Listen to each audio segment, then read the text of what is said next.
And we are live here on the Fantrax Twitter and YouTube talking 2024 fantasy football. My name is Skrip. I'm here with my buddy Colin McTamany. We have a very interesting topic to talk about today, a topic that's covered across the industry on a daily basis in the form of tweets, it feels like. So if you are tuning in, this should be a good stream. Colin texted me right before the stream. I have the conversation here. He's like, are we let me see. We going sleeveless shirts. I said, I'm putting the kids to bed, and this is a big boy podcast. I said, fuck yeah, we are. And he said, it feels right. So here we are. Colin, what's up, man? Yeah, I mean, I live in Pennsylvania, and we're starting to get a little bit of a heat wave. So I appreciate, coming on here with someone that's typically sleeveless and going sleeveless myself. So it feels good. It feels right. It feels good. Absolutely. So this is an interesting time of year because we're like inching closer to redraft season. I think there's more and more content coming out. It's still like too soon to talk about ADP and certain topics that are related to drafting and redraft, but there's plenty of best ball going on. There's plenty of people getting geared up for this coming fantasy football season. So I messaged Colin. I said, hey, I got a window today. Let's talk some hot takes, which we're all a fan of. So if you are tuning into this podcast, make sure you tell your friends about it, and let's get it.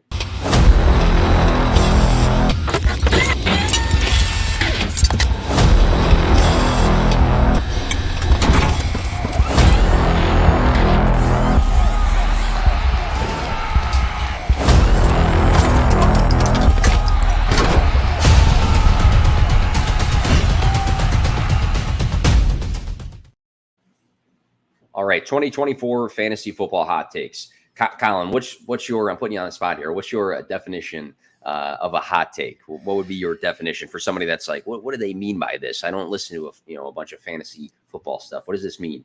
Yeah, I mean, I think the word hot take gets thrown around a lot, especially on the internet. But even when you're sitting around with your buddies having a couple drinks, people go, "Oh, hot take here," but sometimes, your friends and even the internet will check you on it. Like, it's not really a hot take. I mean, we've got different levels here on the what is that? The Scoville level for heatness. Something like that. Yeah. Something like that. I don't know if we're going to have some ghost pepper takes here today, but I think a hot take for me is something that is in the realm of possibilities for the player that we're going to talk about. But man, when you're looking at the range of outcomes, it is very, very far on one end, or close to it at least. It's, that's what we'd call lukewarm take if it were to, fall in the middle there. So I think we've got a couple here today at each position that do define, what it means to be a hot take. And we're not saying that these hot takes are going to come to fruition per se, but if you invest in these hot takes at these players' ADPs, you could really benefit from it, just given that they could yield solid fantasy production and, be a good bang for your buck. I'm with you on that. In the comments, it looks like Twitter allows comments again on StreamYard. This cartoon character named Kevin, are we having a tank top showdown? We covered this already. So either tune in when the podcast starts or just don't tune in at all. All right. I'm with you, though. I like that definition. I think that these takes, maybe we're not even saying we 100% believe them. We're just saying that they're in, like Colin said, the realm of possibility. They are something that kind of backs up a player at the end of the day. Because let's say you have a hot take regarding a player, you basically are telling on yourself that, hey, I actually like this guy a lot for this coming season. This is what could happen. Some hot takes are hotter than others, but we'll kick things off here. I'll go first. And I'm going to preface this by saying I'm a Bears fan. I'm tough on my Bears historically, though. I don't really go Bears fan, fantasy football. They're all ranked in the top 12. Like, that's not me. But I'm going to get super spicy right now. I'm going to say Caleb Williams breaks Andrew Luck's rookie passing yard record. So I know there's a lot of people that have a little bit of a push and pull outlook on Caleb Williams in his first season. I look at CJ Stroud this past year. I'm not comparing the two players, but I look at the possibility that a quarterback comes in his first season and dominates. And when you look at Caleb Williams, Heisman Trophy winner, produced over 10,000 passing yards, 93 passing touchdowns in his career. He can run the ball. The IQ speaks for itself. He makes the plays off balance. He's used to a system at USC that didn't have a phenomenal O-line, but he was a big playmaker. And another thing I like to point out about Caleb Williams is you look at a guy like Jaden Daniels, who I like a lot, and you look at his college, set of weapons, and you see Malik Neighbors and Brian Thomas Jr. there. And then you look at Caleb Williams and you see guys that were drafted in like the 6th round. So it's not like he had these phenomenal playmakers, but he was a phenomenal prospect. And then you flash forward, first overall pick to the Chicago Bears. What do they have? DJ Moore having, a massive season, over 1,300 receiving yards this past year, as in his first year at Chicago. Keenan Allen had a really, really nice season in the window that he was healthy. Rome Odunze, love Rome Odunze, led the nation in receiving yards this past year. Cole Kmet's been very competent for his position. Gerald Everett's a good tight end too. DeAndre Swift's a playmaker. I think he just has such a great profile as a prospect. I think it speaks for itself. He was petty in an interview and was like, I didn't throw at the combine because my 30-something game speaks for itself, but I think it does. And I can't remember the last time a rookie quarterback stepped in to a better situation when it came to the set of weapons than Caleb Williams is in 2024. So I'm going to be spicy and say he breaks Andrew Luck's passing record. What's your thoughts, Colin? Yeah, I mean, I am very, very high on Caleb Williams. I just had my home league rookie draft, and it's a 1 QB, 12-team league. He fell to pick 9, and I've made that pick instantly. I already have Jalen Hurts on that roster, but Caleb Williams, we talk about these generational talents. Obviously, Trevor Lawrence got paid yesterday, and a lot of people are even a little lukewarm on that contract. But Caleb Williams is the next big thing here. And I do think he's going to break Andrew Luck's rookie passing yard record as well. I think, just to narrow it down just to the Bears have never had a 4,000-yard passer in franchise history. They've never had a quarterback throw for 30 or more touchdowns in a single season. I think if we even start smaller there, Caleb Williams is going to do both of those things. As you mentioned before, DJ Moore. We got Keenan Allen, who we all know last year had a ridiculous amount of targets. One of the best route runners in the league, regardless of his age. Rome Odunze, even got Cole Kmet there at tight end. And then DeAndre Swift, good pass-catching running back. I hope the line can, hold up for Caleb Williams, but I definitely think this plays into how I feel about him. I have him as a top 10 quarterback for drafts. I think I have him at QB 9 right now. I don't think you have to pay that price for him, especially if people in your league are turned off by the painting of the nails, which is absolutely ridiculous. But fantasy football managers are petty, and that bias plays into things sometimes. But I think the thing with Caleb Williams that really gets me excited, aside from the passing and aside from your hot take, is the rushing ability. He averaged around 7 rush attempts per game in his final 2 seasons. So this is a guy that also can take off and run. Which they obviously had in Justin Fields prior, but they're resetting that rookie contract. They obviously have the utmost faith in this player. I'm really excited for him in year 1. That passing record, for reference, 4,374 yards by Andrew Luck. So that's the mark to pass. And how we set up this podcast, we have a quarterback, hot take, running back, wide receiver, tight end, and we'll call it a super flex. So any other position. So Colin, obviously I've seen your notes before the show here. This kind of goes hand in hand to a degree with your hot take for the quarterback position. So what is that? Yeah, it's Jaden Daniels. I know you just mentioned his name, and we're sticking on this isn't a rookie show, but I do love this rookie class. My hot take for the 2024 fantasy football season for quarterbacks is that not 1, Caleb Williams, but 2 rookie quarterbacks finish inside the top 12 on a points per game basis. That is Caleb, and that is Jaden Daniels.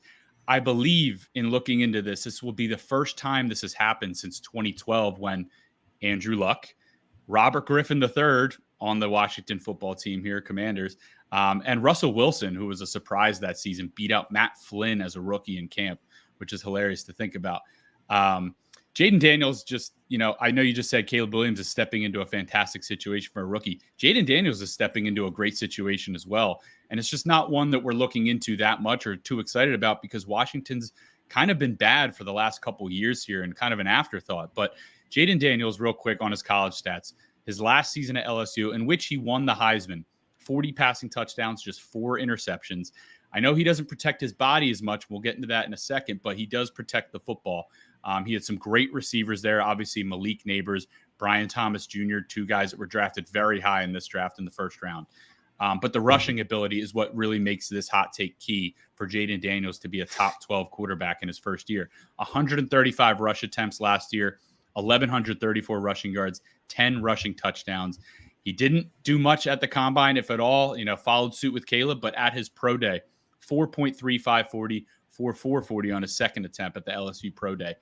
The key here for me, too, with Jaden Daniels' success, Dan Quinn's the head coach, defensive mind, very successful with the Dallas Cowboys over the last few seasons. So what does he do? He brings in Cliff Kingsbury. How you feel about Cliff Kingsbury is one thing, but this guy has had success in the NFL, especially with mobile quarterbacks, specifically Kyler Murray, when he was the head coach in Arizona. So I do love that Jaden Daniels has someone that is familiar with that kind of skill set, calling plays for him. And then we look at his weapons. Terry McLaurin, 1,000-yard receiver over the last couple of years. Jahan Dotson, former first-round pick. Zach Ertz, getting up there in age, obviously, but a trustworthy pass catcher. Austin Eckler, also getting up there in age, good receiving back. And then Brian Robinson Jr., good run game, can catch passes as well. And then they brought in Luke McCaffrey with their third-round pick. I just think the situation for Jaden Daniels deserves some respect, and I think he actually has more rushing upside, maybe even more overall upside than Caleb Williams. I think both of these guys are going to finish as QB1s as rookies. Yeah, you look at ESPN's projection of Jaden Daniels, and Mike Clay from ESPN typically has his hands all over the projections.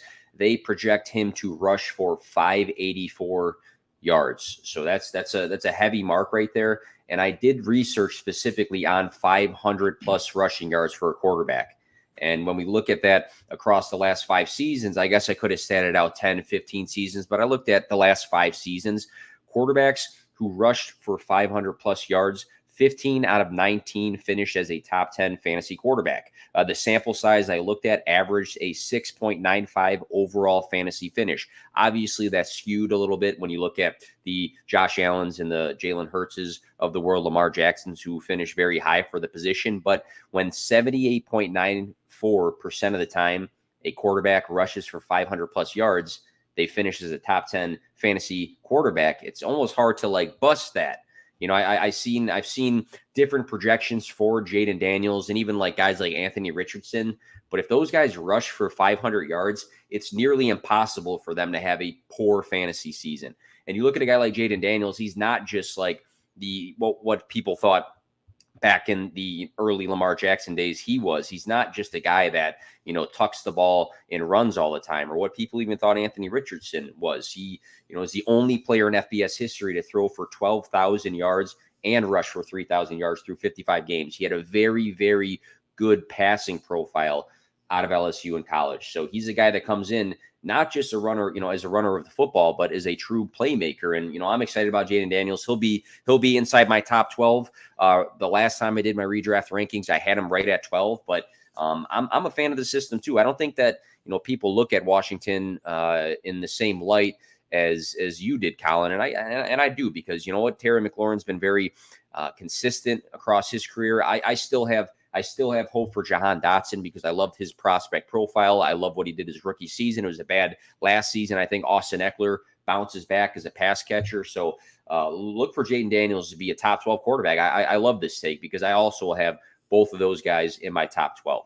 Yeah, some actionable advice here. As far as drafting Jaden Daniels goes, just looking at the quarterback position for 2024, especially in a 1 QB league. I know a lot of people play Superflex, but it's deeper, seemingly than most seasons. I don't think a lot of people are going to be investing a high draft pick in a rookie quarterback like Caleb Williams or Jaden Daniels. I think you can get both of these guys later in your drafts and then pair them with a Jared Goff, pair them even with an Aaron Rodgers, someone later in drafts that, if something were to happen to one of these guys, or they don't pan out early in the season, or you don't feel comfortable starting them early in the season, you can grab 2 quarterbacks in a 1 QB league, keep one of them on your bench for now. But one last thing here on Jaden Daniels, if I'm going to play devil's advocate, he does put himself in harm's way quite a bit. He is a little bit smaller. He's, I think, 205, 210 pounds, which a lot of people would point to and say, oh my God, he's going to get hit and he's going to break like glass. But weren't we just, touting that skinny Lamar Jackson is back and he looks faster than ever? I mean, those two look almost identical right now as far as body type goes. I'm not comparing the two. Obviously, Lamar's a 2-time and the reigning MVP, but, the size isn't too much of concern for me if he does learn to protect himself at the pro level.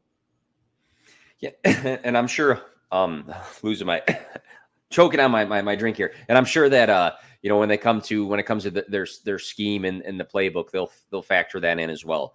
Why don't we go snake here? Why don't you go to your running back take for your hot takes here while I recover. Yeah, I was hoping here. we didn't do that because I'm about to talk about another rookie. But children are the future, right? So we're gonna keep it going here with rookies. And my hot take for the running back is that Kamani Vidal, the Los Angeles Chargers 6th round rookie pick, will have the most fantasy points per game amongst rookie running backs. And this has been getting a lot of, steam. The hype train is starting to roll down the tracks on the internet lately. But I was pretty clued into Kamani Vidal when I did a stream here on Fantrax with Eric Froton, who's a big college football analyst.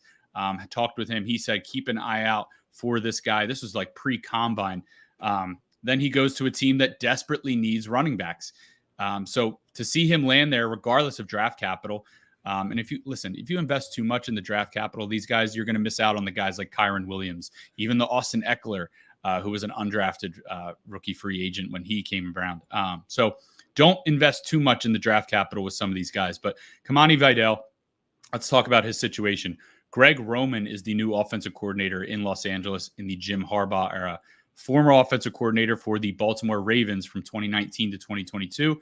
They were one of the run-heaviest teams. They still are, but one of the run-heaviest teams in the NFL under Greg Roman.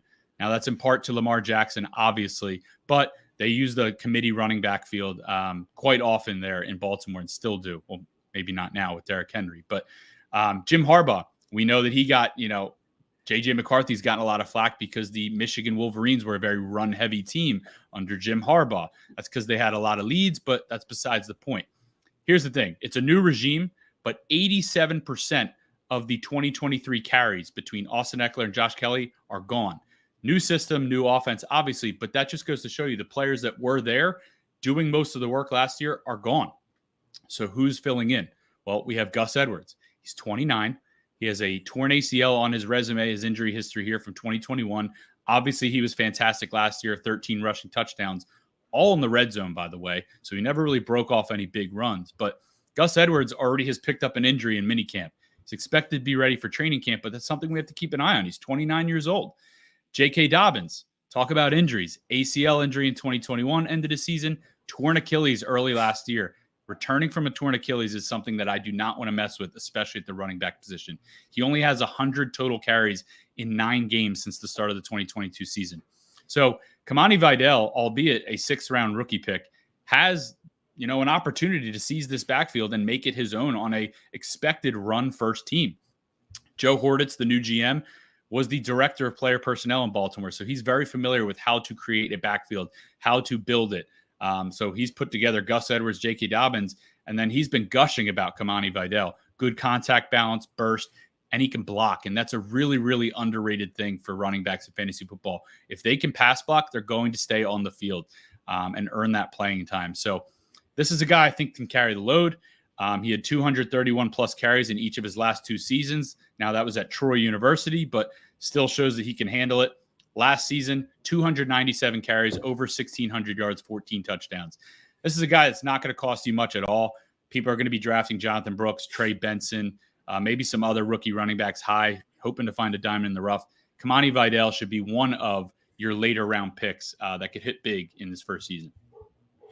I like that call because I think when you look at the rest of the running back landscape from this class, there's not a lot of locked-in opportunities for touches, and I think Vidal has that right now, especially if Gus Edwards does enter the season banged up. I don't know what percent Dobbins is or what percent he'll ever be. I used to historically be a huge Dobbins fan, but you got to think that he's not the same guy that he flashed as a rookie than he is now after those injuries. Jonathan Brooks, I'm a huge Jonathan Brooks fan. I don't think that he gets tons and tons of work this year. A lot of people think, hey, he's talented. He will. Do they really need to rush him into work year one after that ACL tear? I don't think so. You had, Chuba Hubbard and you still have Miles Sanders, I think, that can work and carry the load maybe the first half of the season. So what does that even mean for Brooks? Does he play towards the end? Do the Panthers have much to play for? He's a young running back. That is the future of the Panthers. Like, do they force him into work? Trey Benson, a lot of people liked him. I think they run James Conner into the ground. I think James Conner, when healthy, when touching the football, is actually very good for the Cardinals. I mean, you look statistically, I had his like final 5 games. He was unbelievable when he was healthy on the field. Do they just like use the veteran, the Cardinals? I think so. Maybe Trey Benson cuts in. I think Trey Benson's going to be another guy that is a patience play in Dynasty. Marshawn Lloyd behind Josh Jacobs. He'll beat out A.J. Dillon, I think. I don't think he's going to touch the ball as much as people want. Jalen Wright's in Miami. That could be a 3-man committee. But again, you got 2 guys that were touching the ball a lot last year. I like Ray Davis to potentially touch the ball in Buffalo, but he's not really going to fight off James Cook for that lead role, I don't think. Blake Corum, I've gotten spicy with before, saying, what if he does beat out Kyron? I think Kyron did a phenomenal job this past season, but I also think Blake Corum has a very, very good profile, and he's not just going to sit on the bench. But again, if it's a 1-2 punch, Vedal might be the guy. Braylon Allen was, decent resume behind Breece Hall. He's probably just going to watch. You just go down the list, and there's not a lot of like clear-cut opportunities. Some people will throw out sleepers like Tyrone Tracy for the Giants just because that's a weak room. But at the end of the day, if you got a guy who's banged up in Gus Edwards and a guy who has been way too banged up, I like your take here. Yeah, Tyrone Tracy, just thinking of the last name you said there, I know that's seen as a weak room because, again, I think it's the New York Giants and it's not Saquon Barkley anymore. But Devin Singletary was very, very good at the end of last year for the Houston Texans. Oh, yeah. If you're choosing between Kamani Vidal and Tyrone Tracy, I think the answer is clear based on my hot take here. Oh, yeah. I don't think I'm wasting a pick on Tyrone Tracy. I think he's more of a waiver wire grab. So, but yeah, I think Brooks, Benson, I even forgot about Blake Corum.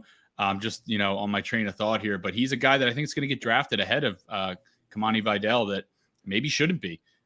You could hit big, obviously, if Kyron Williams suffers an injury, but that's the running back position. So we're looking for those lottery tickets that have the best odds. And the best odds for me right now are Kamani Vidal leading the Chargers backfield in touches. Fun fact, just because you mentioned Devin Singletary that nobody likes and no one talks about him. I know it was with the Texans and the Giants are different, but weeks 10 through 18 last season, which is a decent sample size. It's not like a 3-week sample size for that team. He ranked 2nd in total rushing yards. 2nd. He also ranked 9th in fantasy points scored. So Devin Singletary was balling out last season. So I know there's a lot of Tyrone Tracy takes out there, but Singletary's been decent, and he earned work in Buffalo, which is also a good team. I'll go over to my running back take here. I posted this not long ago. Got some decent traction. It's a bit spicy, but I'm going to say Antonio Gibson is this year's Jaylen Warren. So what Jaylen Warren was in 2023 is what Antonio Gibson is going to be in 2024. And a lot of people said, wow, Gibson's bad. That's disrespectful of Jaylen Warren. And how could that be the case? He hasn't been relevant since, X amount of time. Jaylen Warren last season was the 1B in a committee, had a lot of pass catching upside. He was very efficient with his touches. The Steelers were, a pretty rocky offense in all honesty, and they utilized 2 running backs well. I'm looking at this Patriots team. They also might be a pretty rocky offense that might utilize 2 running backs, Ramondre Stevenson and now Antonio Gibson, who is on the team.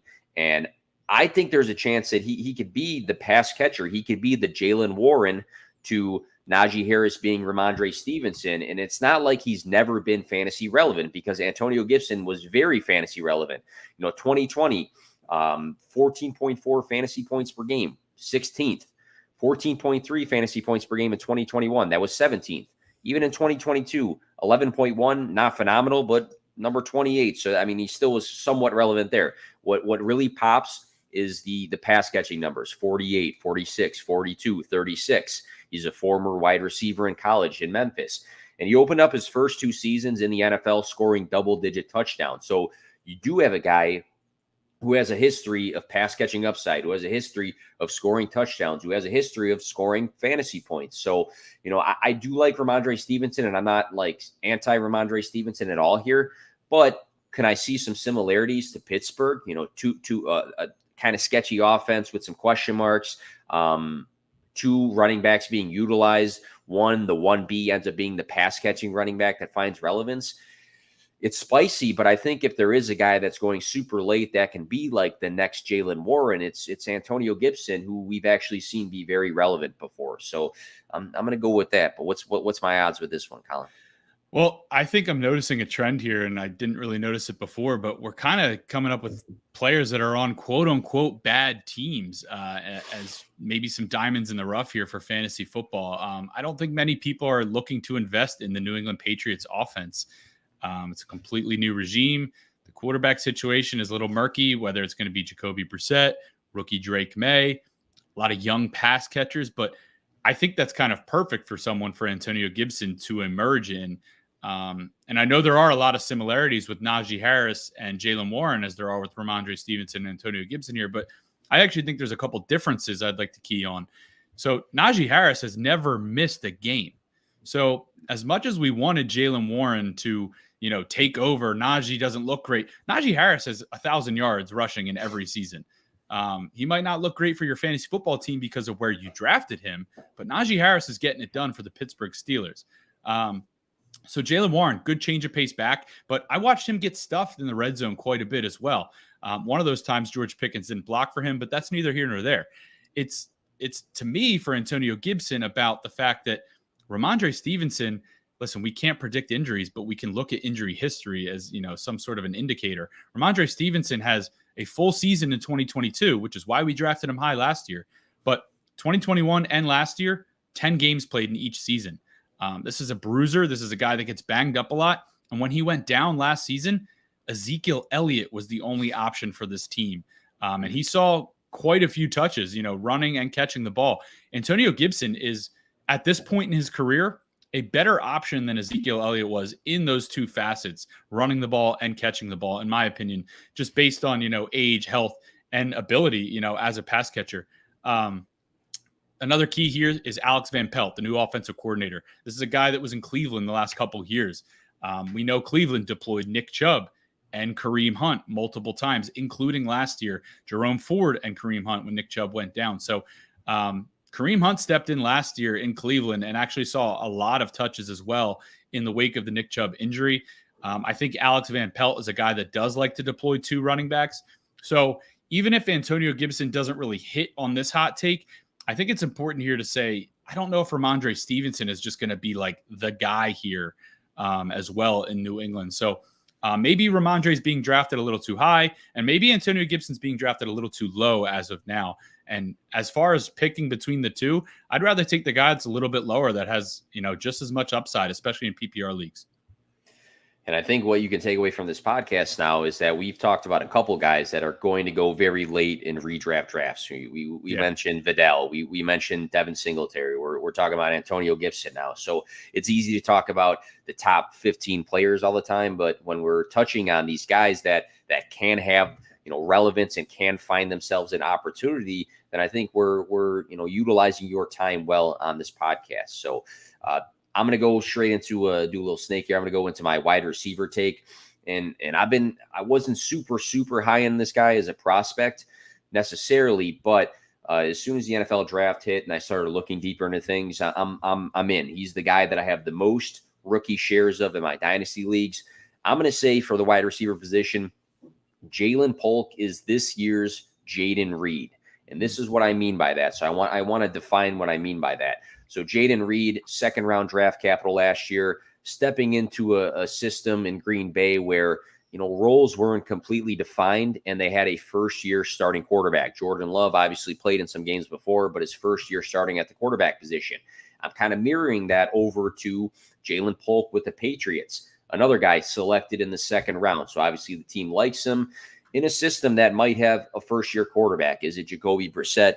Maybe starting X amount of games first. I'm not sure. You spend a draft pick on Drake May that high, you want to believe that he's going to start a majority of the year at some point. But I kind of look at those two together. I love the opportunity with the Patriots. You look at Jalen Polk, 1159 receiving yards his final season at Washington, 9 touchdowns, and he did that with Rome Odunze on the field as well. This is a guy, he gets up, wins contested balls, 6'1", highly productive season. He's committed to his routes. He's focused on making the deep plays. He puts in effort as a blocker. He checks a lot of boxes that I think will make him a starter and make him a guy that plays a majority of the snaps. And the Patriots invested in him. And I like Demario Douglas, what he did last season as a 6th-round rookie, leading the team in targets and being the guy for a lot of the season. But I think he profiles more as that, easy outlet slot option where somebody's got to step up and be the wide receiver one, the guy that's going to make the bigger plays, the guy that's going to score touchdowns. And I think that's Jalen Polk. Kendrick Bourne was balling out last season, but he's coming off of an ACL tear. A lot of people will talk about Javon Baker, who they selected later, and I'll never understand why, the guy that's selected later, even though he had a pretty decent profile, but he wasn't viewed very highly by the NFL, and he was projected by a lot of guys that do NFL research to go in the round he did, is going to beat out Jalen Polk. I mean, if I'm wrong there, I'll always admit when I'm wrong, but I see the similarities. Nobody was like extremely high in Jaden Reed as a prospect before the NFL draft. And even after the NFL draft, I think people liked the opportunity, but there was so much hype for all these other guys, the JSNs and the Zay Flowers and the Quentin Johnstons. You just go down the list. And I just see a lot of similarities. I think Jalen Polk, if he, ends up earning that wide receiver role, could be very, very fantasy relevant in redraft in 2024. So love the opportunity. Love the chance to be the wide receiver one. This guy's at like Bruins games with Drake May. They're boys already. There's these like flashing lights that I've been seeing. I'm like, you know what? This shit's gonna line up. So that's my view on Jalen Polk. Yeah, another low cost option that if you grab him later in your drafts, even best ball drafts would be a great spot for him. It could hit big in his first season. I think what's key here for me is just how the New England Patriots are operating in a post Bill Belichick era. Elliott Wolf calling the shots. They brought in Gerard Mayo, or elevated Gerard Mayo from their coaching staff to the head coach. And there were rumors leading up to about the minute they took Drake May 3rd overall that, maybe they'll take Marvin Harrison Jr. 3rd overall. Maybe they'll trade back. Well, instead, they invested not only a young developmental rookie quarterback 3rd overall, but with their next pick, 37th overall to start the 2nd round, they drafted Jalen Polk. And I think that's really significant. We saw something very similar when the Cincinnati Bengals drafted Joe Burrow 1st overall in 2020. Their next pick, 33rd overall, to quite literally begin the 2nd round, they drafted T. Higgins. It's really interesting to see these teams pairing a rookie quarterback with a rookie wide receiver like right away, especially with high draft capital. And that for me is enough. Demario Douglas is interesting on that team, but he's 5'8". Not, nothing against the short kings here. Obviously, Tank Dell, exploded last year. We've seen some shorter wide receivers, really make use of their time on the field and put together some explosive plays out there. But as far as, a dependable pass catcher goes, I think you've already laid out that Jalen Polk can be that guy in year one of Drake May. Now, Jacoby Brissett might start the season. I'd have to look at their schedule again, but I'm pretty sure, usually top 3 pick quarterbacks start in October. Like it takes them a couple weeks there before they get implemented. Obviously, a couple variables decide that, but I don't have New England's schedule in front of me, but I think I was looking at this the other day. They have a couple road games to start the season. Can't imagine Drake May gets thrust out there. I think they play the Jets at home. If they start 0-3, 0-4, I think they're going to have an opportunity at home against like the Miami Dolphins or someone like that week 5. I think that's when we see Drake May. And by then, that's when maybe Jalen Polk explodes. So even if you don't draft Jalen Polk, maybe, you get in a little early if the writing's on the wall that Drake May is going to start, and you pick him up off your waiver wire week 3, week 4. Because Jaden Reed was a waiver wire pickup last year as well. A lot of people forget that. He wasn't a guy that was drafted like this. We're just trying to get ahead of the market here. Absolutely. And I don't buy too much into, camp clips and camp hype, but there's been beat reporters from the Patriots just talking a lot about Jalen Polk and pressing, and he's making pretty nice grabs that pop out to the eyes. So I know we got to be careful about, guys in short shorts and no pads and things like that, but he's making a lot of nice plays at camp, and we have beat reporters saying, hey, Jalen Polk looks special. So I think we're on the same page there. What about your wide receiver take here? Yours is very interesting. Very interesting. Yeah, I've been talking rookies and younger players, so I'm going to pivot and let's get some hype here for guys that are pushing 30 or over 30. I'm going to say Calvin Ridley and DeAndre Hopkins both finish inside the top 24 amongst fantasy points per game for wide receivers. Those are wide receiver 2 numbers. We've seen this before with plenty of other teammates finishing inside the top 24. Tyler Lockett, DK Metcalf, Jamar Chase, T. Higgins, Devontae Smith, AJ Brown. So plenty of other opportunities here, plenty of other examples we can get into. I just want to talk about what the baseline for this means. Very, very roughly here. Now, bear with me. 14 points per game or so would be needed from each of these guys to achieve this hot take. That's usually where you see wide receiver 24 flirting with, in the high 13 points or 14 points or so. That, to achieve that over a 17-game span, would be about 75 catches, 1,000 yards, and 8 touchdowns. I don't expect DeAndre Hopkins and Calvin Ridley to both score 8 touchdowns. That would be, that would be great. But I think one of these guys is going to emerge as the 1A to the 1B to the other. But that's not to say that one guy can have 100 catches while the other guy has, maybe 80, etc. Now, let's look at the 2022 Bengals, and we'll get to why that's important in a second. 2022 Bengals. T. Higgins had 74 catches, 1,029 yards, and 7 touchdowns. So right in line with that. Jamar Chase, in only 12 games, 87 catches, 1,046 yards, 9 touchdowns. So there's 2 receivers that hit those marks, essentially, for what I'm looking here from Calvin Ridley and DeAndre Hopkins.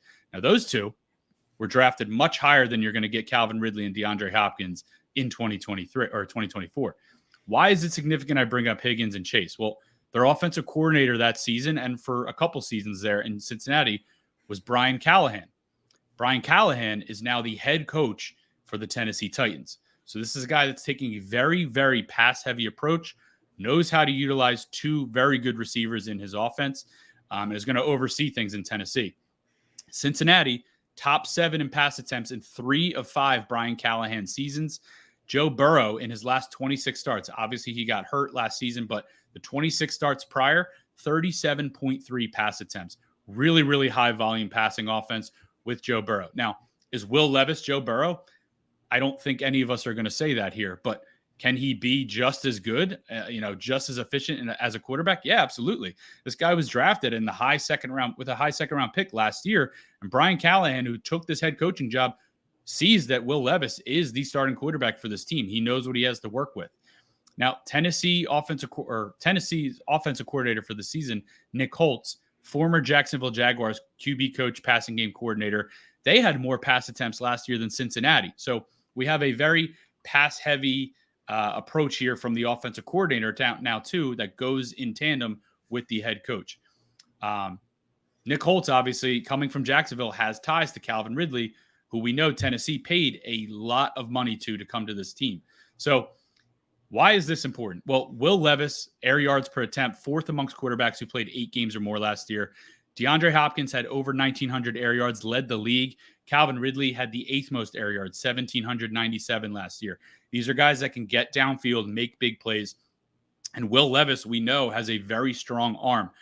We know that the Tennessee Titans have a good supporting cast around Will Levis. They've invested in their offensive line with the pick of J.C. Latham early in the top 10 this year. Obviously, Peter Skoronski last year at guard, bulking up here. It's not your father's Tennessee Titans. Derrick Henry is gone. The run down your throat Mike Vrabel approach is gone. This team is going to pass a lot. If you believe in Will Levis, then you should believe in Calvin Ridley to finish as a top 24 wide receiver. You should believe in DeAndre Hopkins to do such. But both of these guys are getting drafted outside the top 30, outside the top 36. So again, we're looking for value. We're looking to get ahead of the market. I don't think anyone's really interested in Will Levis's pass catchers, but you should be.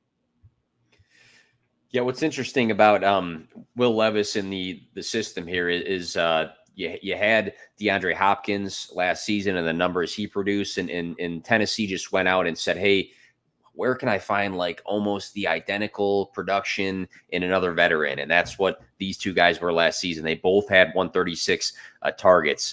D-Hop had 75, Ridley 76 receptions, 1057 versus 1016 receiving yards in D-Hop's favor. Touchdowns, 7 and 8. Fantasy points per game, 13.2 for Hopkins, 13.5 for Ridley. So they literally were like clones of each other last year in production on different teams. Literally, it's almost like they looked at the numbers that are like, we like Hopkins, go find another Hopkins. And they brought in Calvin Ridley.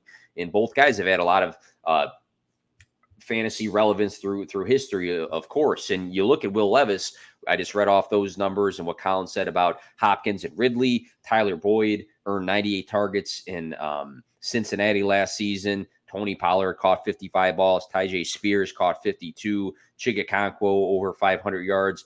They went and signed Lloyd Cushenberry III, drafted J.C. Latham in the first round. So Tennessee has done a lot of things to set up Will Levis to be successful. It's going to be telling on what he does this year. I don't think that they make all these moves for him to be on a 2-3 year trial. It's either he's the guy or he's not.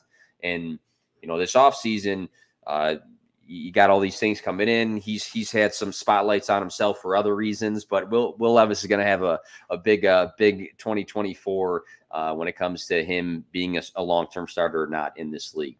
One last thing here for this hot take is that Calvin Ridley and DeAndre Hopkins are getting drafted outside the top 30. And as I mentioned, like sometimes outside the top 36, flip a coin, pick one of these guys. Even if they both don't finish as top 24 wide receivers, I think one of them will emerge as a very, very good fantasy option and outplay their ADP. One of them is going to finish inside the top 30. I'm very confident in that.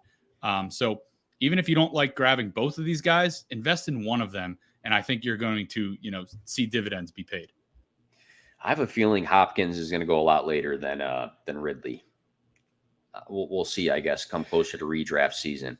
I almost want to pull the best ball, but I want to say in best ball, Hopkins has a pretty good gap between him and Ridley. And I think in either case, like you're saying, though, neither one you have to invest a high pick in. So if you got two guys that are going to step into high volume in an offense that isn't Derrick Henry focused anymore, I think you're tossing a good dart, and everybody's going to be very enamored by the young guys at the end of the day that are in these situations that look super nice. But sometimes you look at Keenan Allen last season and what he did. A lot of people were off of Keenan Allen because he was a veteran. He wasn't super sexy anymore, and he was like injured a bit the year prior, and then he turns into a value. So one of these guys can end up being like this year's Keenan Allen. I guess it depends on how much they take away from each other, but I can get that in that sense. Let's see. Will Levis sucks, Nick. Did you make a porn joke? Yeah, I did. Colin was talking. I was trying to make some jokes that would be like kind of appropriate, maybe, not too inappropriate, but I don't think I was supposed to say that word on the podcast anyways. Let's go tight end now. You got a tight end. I got a tight end. I think we have the same outlook for these guys though. So I'll let you take the mic first here. Yeah, I think tight end is interesting in 2024 because it's seemingly deep, like quarterback. A lot of people say it's fixed. Finally, we have more than just 3-4 guys that we can invest in. And I think that is true. I'm proceeding with caution as far as waiting for tight end, though, because some of those guys, the back half, like the David Njoku's, I've seen Tyler Conklin getting some hype, Pat Freiermuth. I don't know if I want to start the season with those guys as my tight end one. I think it's an 8 deep position as of right now. Mm-hmm. And I think the guy I'm going to talk about here, we're going to have a lot of people just, turn off the stream, which is totally fine. I get it. But Kyle Pitts can be the tight end one for fantasy football for 2024. I am ready to get hurt again. Fear not. I have my reasons. I'm a guy that invested in Kyle Pitts as a rookie. 1,000 yards, only 1 touchdown, painful. Ever since then, we've been chasing that high, chasing that potential that, oh my God, he's this athletic freak. He's shown what he can do as a rookie. 1,200 yards and 10 touchdowns he's the next Kelsey. He's going to be the next tight end one. We haven't seen it yet, obviously. I think he only has 1,100 total yards over the last 2 seasons. So we all have a choice. We can either continue to fade Kyle Pitts completely, or we can draft him to be our tight end one with expectations of like a top 3 to 5 finish. That is where I side. That is where I'm with at Kyle Pitts right now. And you're not going to be paying a premium as you have the last couple of years. I think people were paying a 3rd-round pick to draft Kyle Pitts last year. Please don't do that this year based on this hot take. But Kyle Pitts is only 3 years removed now from 68 receptions, 1,000 yards, 1 touchdown, 110 targets as a rookie. His quarterback was Matt Ryan. That seems like ages ago. Since then, Desmond Ridder, Marcus Mariota, Taylor Heineke, absolutely abysmal. His head coach, Arthur Smith, had no idea what he was doing. Obviously, he got fired, and now he's back in an offensive coordinator role. But Jonnu Smith, who I really like, good yak monster there, but he was playing more than Kyle Pitts. Kyle Pitts was also injured. 2022, he tore his MCL in his knee in week 11, tried to get back, couldn't do it, and then he just didn't look right in training camp last year. We probably should have seen the red flags going into last season, why it was so underwhelming. Now we have Raheem Morris as the head coach of the Atlanta Falcons here, who comes from a very extensive coaching tree from the Los Angeles Rams. Kirk Cousins is also the quarterback who comes from a very pass-heavy approach there in Minnesota. This is a guy that's going to air out the ball, has a good pass-catching running back in Bijan Robinson, obviously Drake London, but Kyle Pitts could be the second target in this offense. It's worth noting, in 8 games last season before his injury, Kirk Cousins targeted his tight end, TJ Hawkinson, a league-leading 68 times. That was first amongst all tight ends. He was the second option behind Justin Jefferson, even with Jordan Addison there. So, I'm not comparing TJ Hawkinson and Kyle Pitts here, but as far as looking for the best players on the field, Kirk Cousins has always been known to do that, regardless of who's on the field with him. I think the expected volume is going to be very high for Kyle Pitts. I think we now can, see that he's completely healthy. Raheem Morris knows what he has in his players here. Otherwise, he wouldn't have come here. I just think the sky's the limit for this guy. The air yards are there. He can get downfield. He's a complete mismatch, and we often forget that. He scored 1, 2, and then 3 touchdowns in his first 3 seasons. So if anything else, you can bet that he's going to score 4, I guess, this season, right? But I think it's going to be much more than that. I think Kyle Pitts is very capable of over 1,000 yards, should see 120 or so targets. I think you don't have to draft him as the tight end one, but it's in his range of outcomes. More than anything, this is just to make you feel good about drafting him in fantasy football this season. Yeah, I think that rookie season is disrespected at times because he didn't break fantasy in the sense like Sam Laporta came in and did. He was over 1,000 receiving yards, which is not normal for a tight end. If you look at the season, how many tight ends finished with 1,000 receiving yards? It was George Kittle, right? That was it. I mean, that speaks for itself as a rookie. Did it translate to fantasy football? Top 12 in fantasy points per game. I don't think that's a bad rookie campaign. It just didn't do what the maybe expectations were. And then the past 2 seasons, the Falcons threw the ball the 8th fewest times in 2023 and the 2nd fewest times in 2022. And during that span, post Matt Ryan, Kyle Pitts' catchable target rate via Player Profiler ranked 37th for the position in both of those seasons. So you had the combinations of ways that he was set up to fail. Poor volume through the air and poor target quality. So when you don't have a ton of volume through the air as a team, and then you have the combination of Marcus Mariota, Desmond Ridder, Taylor Heineke, and not catchable targets, it was never going to add up for him. And if you believe in the talent of Kyle Pitts, now you flip all those things. Will Kirk Cousins mean more passing volume? Will a change in coaching staff mean more passing volume? Yes. Will the target quality change? Yes. So now you have the guy we all once believed in heavily now going to be in line for more volume and quality volume. It just adds up. He does have the ceiling to be the tight end one just based off of his skill set, based off of the new situation. I think it's a guy I would be completely fine if he's at value now. If I don't want to spend on Sam Laporta or Trey McBride or Travis Kelce in your home league or maybe even a Mark Andrews and I want to wait on a Kyle Pitts, I'd be totally cool with that in 2024. Yeah, I think you just laid out 4 guys that are undoubtedly going to go ahead of Kyle Pitts. I think you could throw George Kittle into that mix. I think you're discussing a little bit, maybe Evan Ingram, a couple other guys, but depending on how your league feels, you know your league better than we know your league. If there's someone in your league that loves Kyle Pitts, let him draft Kyle Pitts in the 4th, 5th round.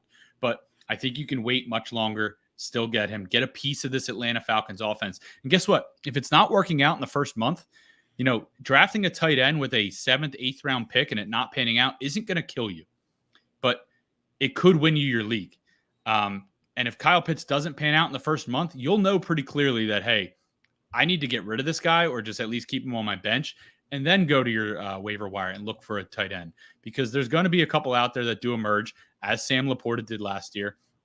As Trey McBride actually did last year as well, kind of broke out in a big way. So I think you can still find a streamable or stream-worthy tight ends. Even, I know I hate to say it, but like a Hunter Henry will be out there for you. I promise you that. Tyler Conklin will be out there for you. So I think you can invest in Kyle Pitts at cost this year, feel good about it. Maybe get a top 3 tight end, but if you don't, you'll be able to go to the waiver wire and salvage the season and grab someone there that maybe is averaging closer to 10 points a game. I'm on the same wave for my hot take when it comes to the tight end position. This guy, I could see being more expensive than Pitts in a redraft. I guess we'll see. But I'm going to say Dalton Kincaid finishes as the tight end 1 for fantasy football in 2024. Obviously, high expectations being attached to Josh Allen and drawing first-round draft capital in this past year's NFL draft. Had a decent rookie season. You finished, number 8 in targets, number 7 in receptions, number 10 in receiving yards, number 14 in fantasy points per game. I think that gets overshadowed by Sam Laporta finishing number 1 for the position in total fantasy points. But you look at him this season, Kincaid, and he played a 65.6% snap share. So he wasn't like this full-time starter playing, all the snaps and running all the routes all the time. That was number 23 for the position. We did see a hot streak from week 7 through 12. So a little bit of a sample size here where he ranked 4th in targets, 2nd in receptions, 5th in receiving yards, and 3rd in total fantasy points. During that span, he averaged 14.1 fantasy points per game, which obviously was higher than his 9.4 for the season. So now we saw a window where he was heavily targeted. He was producing yardage well.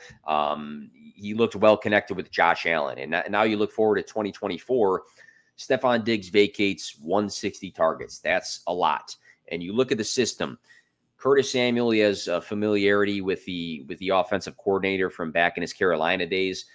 3-year deal for him. He's a compliment piece, right? He's not going to step in my opinion, and just be like the new Stephon Diggs. He's going to be a guy that can probably, run some sweeps, line up in the slot a little bit, line up out wide. They can use him creatively. Khalil Shakir has been a guy that has grown in that system as their primary slot guy, who should be their primary slot guy. But again, that's just a slot outlet, right? You're not going to have him step into 120 targets. Now, Keon Coleman, I do like him. I think he has the build of a wide receiver 1 of the of a team in the future. I don't know if that's what is going to happen instantly. I don't think he just comes in, like I'm saying with Curtis Samuel, and just says, hey, 160 targets from Diggs, those are mine. I'm the guy now. I think he can have a successful rookie campaign, but is it going to be, such that he is the number 1 target for Josh Allen? I don't think so. And I look historically at the Patrick Mahomes to Travis Kelce connection. That's his guy. His tight end is his guy. Is that possible for Josh Allen's guy to be Dalton Kincaid in 2024? Is it possible that his number 1 target is Dalton Kincaid? I do think that they do spread the ball out. But in the event that, hey, we saw Dalton Kincaid in that window I mentioned last year perform very well for fantasy football, how does that become more consistent? Well, with him being the number 1 target. I think that's possible. So Dalton Kincaid, I think, is, people will say, well, what about Dawson Knox? I think Dawson Knox plays a role that shouldn't conflict with Dalton Kincaid's role that much. I think Kincaid ran the second most slot snaps in 2023 as a rookie. I think Dawson Knox does a good job blocking. Maybe he, draws some attention in the red zone. But in the event that, Josh Allen, who we know is going to have a high amount of passing volume, does look at Dalton Kincaid first, I think that can translate to him being the tight end 1 in 2024. Yeah, I actually, if it's not Kyle Pitts, if I had to invest in someone else to do this, it would be Dalton Kincaid, and that's just because I like that he's getting drafted typically outside the top 5, maybe 5th at tight end. Um, as you mentioned before, Stephon Diggs leaves, ton of targets available. Obviously, not the same exact offense, but Josh Allen is still going to have a high volume of passing. And this is also a quarterback who, without Stephon Diggs, having a good late stretch of the season, was the QB1 over the late stretch of the season as well. It doesn't matter who's catching passes from Josh Allen. He's going to get it done, not only as a runner, but he's going to get the ball in the hands of guys that are open. And when you look at the guys that are going to be catching passes from Josh Allen, the Bills invested the most draft capital in Dalton Kincaid. I think they traded up for him. I could be mistaken there, but they did use a first-round pick on him. Maybe they moved up a couple spots. I don't quite remember, but Keon Coleman was a second-round pick in which the Bills were trading back this past draft and landed Keon Coleman, luckily, in the second round. But Dalton Kincaid, they felt, was a good asset to this offense. Over the last 5 seasons, Josh Allen has targeted a singular player 100 times, 8 different times. So, he's going to give someone the ball that's not Stephon Diggs. And again, I don't know if it's Keon Coleman. I don't know if it's Khalil Shakir. Marquez Valdes-Scantling is now there as a deep threat. That's great. But 3 of those times for, to give someone 100 targets was Cole Beasley in the slot from 2019 to 2021. Dalton Kincaid, as you mentioned, plays a ton of slot snaps. I think this is a tight end that is a lock for 100 targets in 2024, maybe 120, 130. And that's a sweet spot to finish as a tight end 1 in fantasy football, especially if he develops into a red zone threat, the red zone guy for Josh Allen. But I think the volume is going to be insane for him. I can't always say that about guys. Even Sam Laporta last year had a great finish, but he didn't even have 900 yards. I don't think he had 70 receptions, but he had 10 touchdowns. So if Dalton Kincaid can catch 80 or so passes of 120 targets, maybe even upwards to 100, log 1,000 yards and still get those 10 touchdowns that a guy like Sam Laporta had last year, we could be looking at a special season from this guy. So we mentioned Kyle Pitts, Dalton Kincaid as 2 guys that can finish tight end one overall. Sam Laporta, you have to respect putting him in that hat. Trey McBride, I would put in that hat as well. Travis Kelce, first in points per game this past year. You gotta keep him in that conversation. I think Mark Andrews, a fully healthy season, you probably have to keep him in that conversation. Anybody else, or is that the bulk of it to finish as a tight end 1? Yeah, I mean, I think a really, really dark horse, like, I think the Twitter would be ablaze if this happened, but Evan Ingram, I think is still a very capable pass catching tight end. Yes. He's a very big favorite of Trevor Lawrence. However, they just brought in Gabe Davis. They drafted Brian Thomas Jr. Christian Kirk is a favorite red zone threat of his. So Evan Ingram has more going against him than for him for this argument, but he's a chain mover and he's a guy that can make plays. And unfortunately, he just doesn't get into the end zone as much as some of these other guys. But touchdowns, we can't really predict. So Evan Ingram's a guy that if you don't want to pay a premium for some of these guys at the top of your drafts, you could feel really good about the floor that you're getting with Evan Ingram later on. Great 2023 season. I ranked him as the potential number 1 target for Jacksonville in this big chart I made. And a lot of people pushed back, and maybe I'm off on that, but there with you. You got to respect what he did with Trevor Lawrence, who just got paid, $2 billion recently. So we got one more take here. I'm going to fly through mine just for the sake of time. I'm going to say, and I've done this before, so I don't know if I'm just trying to recover from old takes, but I'm going to say that Saquon Barkley, now on your Philadelphia Eagles, finishes as the running back 2 for fantasy football in 2024. That seems low. I can give him 1.5. I don't know if I can put him at 1 right now. I just look at the Eagles and I see them just, from the window looking in, seeing the 49ers in the Super Bowl, saying, hey, that guy Christian McCaffrey should have been the MVP this season. They went out and grabbed a highly productive dual threat running back who just was an amazing talent. And that was the missing piece of their team. And the Eagles, recognize that and they say, hey, how do we do that? And they looked at the running back landscape, it's at Saquon Barkley, the guy that used to be the 1 or the 2 with Christian McCaffrey back in the day, the guy that had a 91 reception season, the guy that had, 1,312 rushing yards on the ground just back in 2022. You look at Miles Sanders, he had a career high rushing yards with the Eagles. DeAndre Swift, a career high rushing yards with the Eagles. Does Saquon Barkley get, 60, 70 dump off passes from Jalen Hurts? Maybe not, but can he lead the league in rushing yards this year? I think so. Can he score double-digit touchdowns? I think so. Everybody's so worried about the tush push, but he's a guy that is not, like you mentioned earlier, Gus Edwards scored all those touchdowns from the red zone. He doesn't need to score touchdowns just from the red zone. I think you just look at a guy, if he can stay healthy, we know what the talent is. We know what his resume is. We know what the Eagles' offensive line looks like, even without Kelsey. We know what their team and their offense looks like. Saquon Barkley's ceiling is extremely high, and I don't feel like enough people are talking about it. Yeah, I think the emphasis on Jalen Hurts, it's a weird space right now because I'm obviously a huge Eagles fan. I feel like I have a pretty good pulse on this team. Obviously, Jason Kelsey's no longer there, but Howie Roseman has been investing in this offensive line, expecting a Jason Kelsey retirement for years. I don't have any concerns about the line being just as good.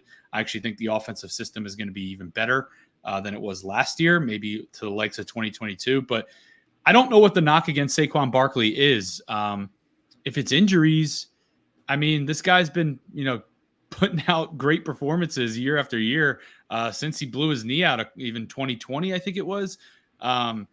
He's had some bad luck. I mean, he stepped on a teammate's foot one time in a game and rolled his ankle. It's not like he's any more injury prone as some of these other guys, even your favorite Christian McCaffrey or, Derrick Henry, who I'm going to talk about in a second. But he's running behind arguably the best offensive line in football. And that's not something he could ever say in New York. He was getting hit behind the line of scrimmage often in New York. As far as the tush push goes, it was a running joke on, pun intended here, on the Eagles that DeAndre Swift would get tackled at the 1 yard line. They'd go in the huddle and Jason Kelsey would turn to him and be like, dude, I'm sorry. Here we go. Yep. I don't think you're going to see that a lot with Saquon Barkley. This is not a guy that goes down easily. I think he's going to break off much larger runs. I do like him getting into the end zone more. That's not to say that Jalen Hurts can't still be a top 3 fantasy quarterback. That's not what I'm saying at all here. But Saquon Barkley, I think, is undervalued, which is weird to say, but I think he's worthy of a first-round pick, and you can get him in the second right now, which I really, really like to do. If you go wide receiver in the first round, Saquon Barkley in the second round, I think you're cooking with gas as far as your fantasy drafts go. All right. I had to boost your Eagles at some point on this podcast here, so that's my. I was going to find a way there. Eventually. Yeah, it's cool. Yeah, you saw it on the show sheet. You're like, all right, he's got it today. All right, what's yours? What's yours to close out the show? Real quick, my hot take here for a super flex, and we both went running back. Derrick Henry is going to score 20 plus touchdowns. I don't think I'm alone in this hot take. I think a lot of people are excited about Derrick Henry. We could all get severely burned by this. Investing in a running back that has 2,186 carries and is 30 years old. But it's nice to see him go from Tennessee to Baltimore.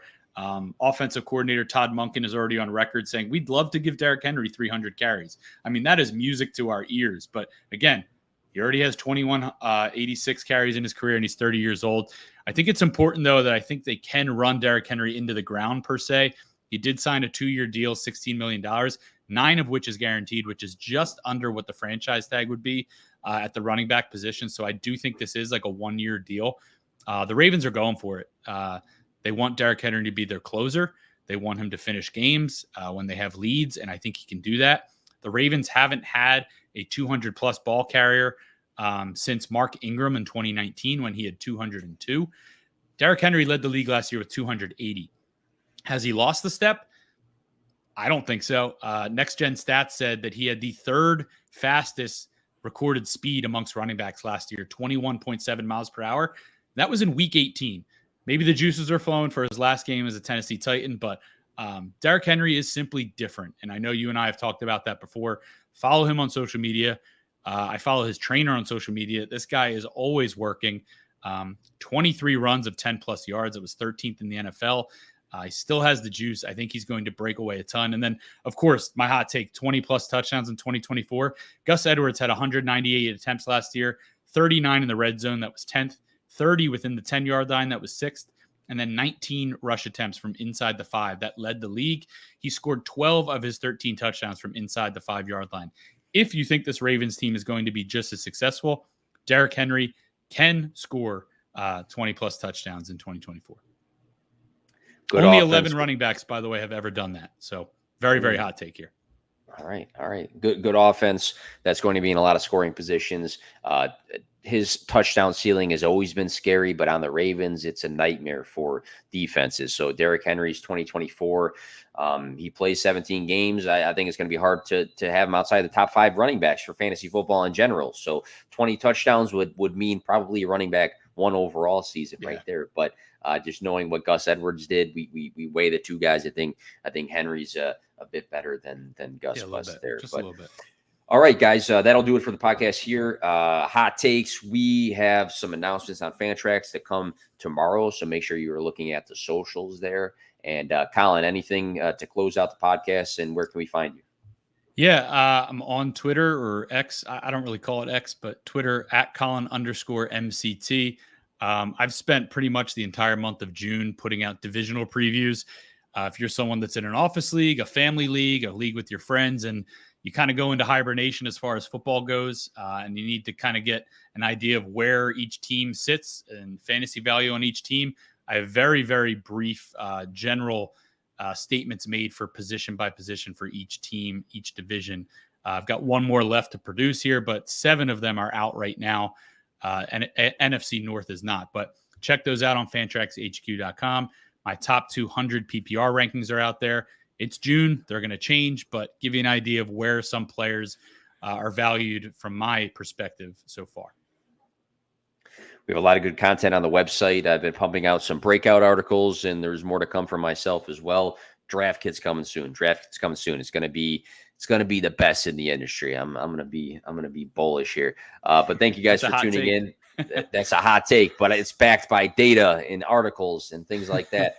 Make sure you guys are following Colin if you are not on the socials. He does a phenomenal job with not just his articles, but his takes in general, his tweets and his outlooks on football, if you can't tell already from this podcast. But tune in. We'll have more podcasts like this coming throughout the offseason leading to the 2024 season. Enjoy the weekend.